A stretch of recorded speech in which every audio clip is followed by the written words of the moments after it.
নমস্কার, আমার চ্যানেলে সবাইকে অনেক অনেক স্বাগত জানাই। আজ আমি তোমাদের বলবো চীনের লোককাহিনী 7 বোনের গল্প।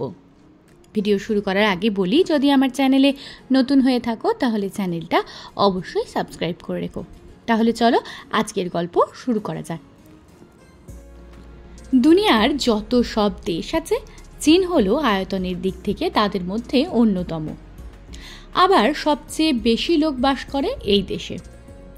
চীন দেশের লোককাহিনীগুলো খুব সুন্দর।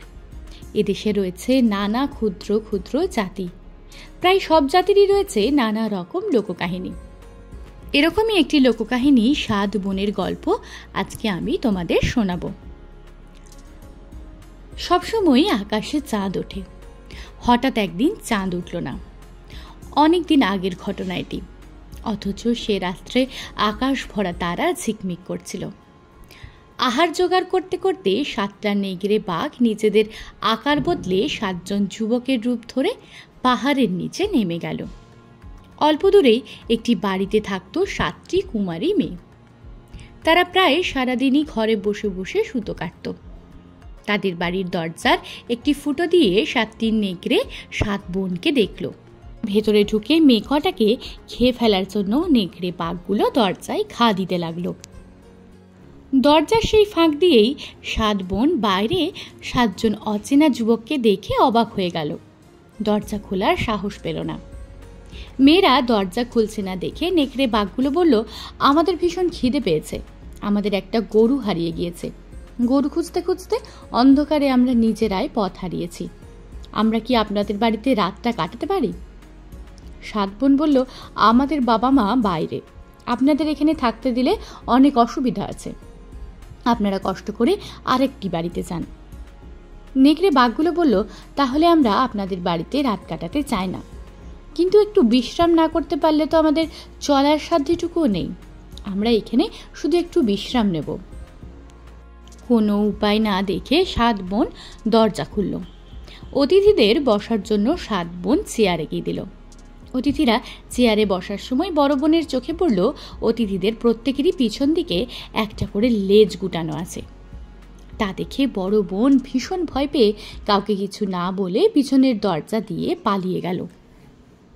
আতিথেয়তা করে অতিথিদের হাতে একটা করে জলের গ্লাস দেওয়ার সময় মেজ বোন দেখল প্রত্যেক অতিথির হাতে কালো কালো ঘন লোম। ভয়ে আর টু শব্দ না করে সেও পিছনের দরজা দিয়ে পালিয়ে গেল। অতিথিরা যাতে পা ধুতে পারে সেই জন্য সেজ বোন একটা গামলায় জল ঢালতে ঢালতে হঠাৎ দেখল অতিথিদের পায়ে ঘন কালো কালো লোম। আতঙ্কে শিউরে উঠে সেজ বোনও পিছনের দরজা দিয়ে পালিয়ে গেল। 4 নম্বর বোন অতিথিদের কতগুলো চালের পিঠে খেতে দিল। অতিথিরা পিঠে নেওয়ার সময়ে সে দেখল অতিথিদের হাতের ছুঁচলো নখে পিঠেগুলোতে 5টা করে ছেঁদা হয়ে যাচ্ছে। ভয়ে তার শরীর অবশ হয়ে গেল, তার হাতের পিঠেগুলো মাটিতে পড়ে গেল। তার অবস্থা দেখে নেকড়েগুলো পা ধোয়া, জল খাওয়া, পিঠে খাওয়া থামিয়ে উঠে জিজ্ঞেস করলো, ব্যাপারটা কি হলো? 4 নম্বর বোন আতঙ্কে চিৎকার করে ছুটে পালিয়ে যেতে চাইল, কিন্তু ভয়ে তার গলা দিয়ে কোনো স্বর বেরোলো না। তার পা দুটো যেন শক্ত হয়ে পড়ল। কোনো উপায় না দেখে চুপচাপ পিঠেগুলো মাটি থেকে কুড়িয়ে নিয়ে একপাশে বসে আবার সুতো কাটতে শুরু করে দিল। বাইরে তার চাল চলন স্বাভাবিক দেখে 7টি নেকড়ে আবার বসে খেতে শুরু করলো। 4 নম্বর বোন তার ছোট 3টে বোনকে বলল, যারা এসেছে তারা মানুষ নয়, তারা নেকড়ে। মানুষ খাওয়ার জন্য ওরা মানুষের রূপ ধরেছে। এখন এর একটা কোনো বিহিত করতে না পারলে ওরা আমাদের মেরে খেয়ে ফেলবে। এই কথা শুনে ছোট বোন 3টে নিদারুণ ভয়ে চাপা সুরে কাঁদতে শুরু করলো। পাছে নেকড়েগুলো শুনে এই ভয়ে কাঁদতেও সাহস পেল না। সবচেয়ে ছোট বোন অর্থাৎ 7 নম্বর বোন 6 নম্বর বোনকে বলল, তুমি আমার বড়, তুমি আমাকে বাঁচাবার একটা উপায় বলো। 6 নম্বর বোন 5 নম্বর বোনকে বলল, তুমিও তো আমার থেকে বড়, আমাকে নেকড়ে বাঘের কবল থেকে বাঁচানোর দায় তোমার।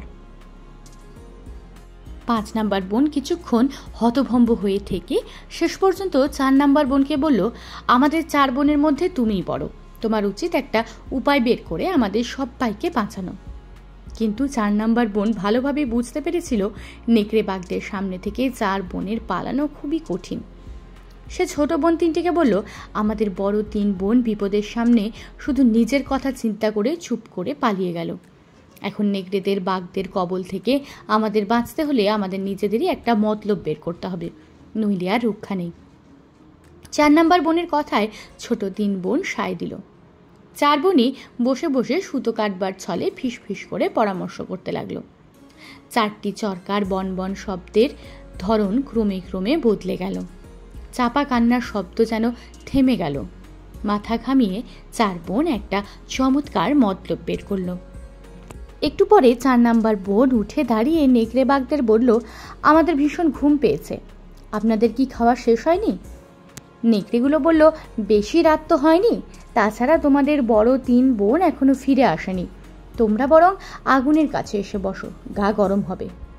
4 নম্বর বোন রাজি হওয়ার ভান করে বলল, তাই ভালো, শুতে যাওয়ার আগে একটু আগুন পুইয়ে নি। তবে আগুনটা তো আরো চাঙ্গা করা দরকার, আমি বরং ওপর তলা থেকে আরো কিছু কাঠ নিয়ে আসি। এই কথায় নেকড়ে বাঘগুলোর কোনো সন্দেহ হলো না।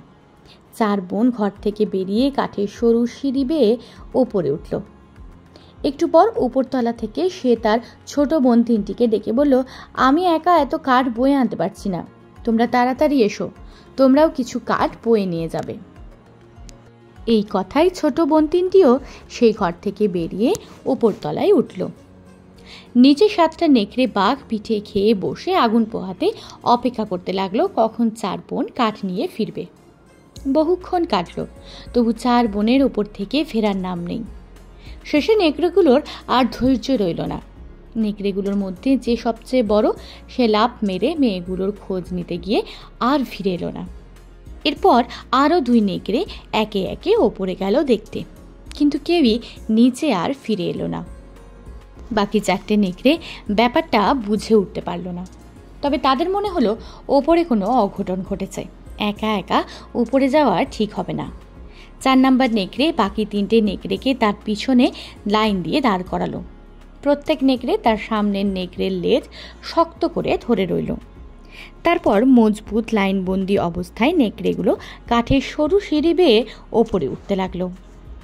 সবচেয়ে সামনে ছিল 4 নম্বর নেকড়ে, আর সিঁড়ি যেখানে শেষ হয়েছে সেই জায়গায় গিয়ে 4 বোন অপেক্ষা করছিল, 4টে মোটা মোটা রক্ত মাখা কোঁতকা হাতে নিয়ে। নেকড়ের শাড়ির প্রথম নেকড়ের মাথাটা উপরতলা বরাবর পৌঁছাতেই মাথাটা প্রচণ্ড ঘায়ে বেরিয়ে এলো। সেই সঙ্গে পড়ে গেল বাকি 3টে নেকড়েও। বিকট চিৎকার করতে করতে ওরা আগুন থেকে কোনো মতে বেরিয়ে ছুটে বাইরে চলে গেল।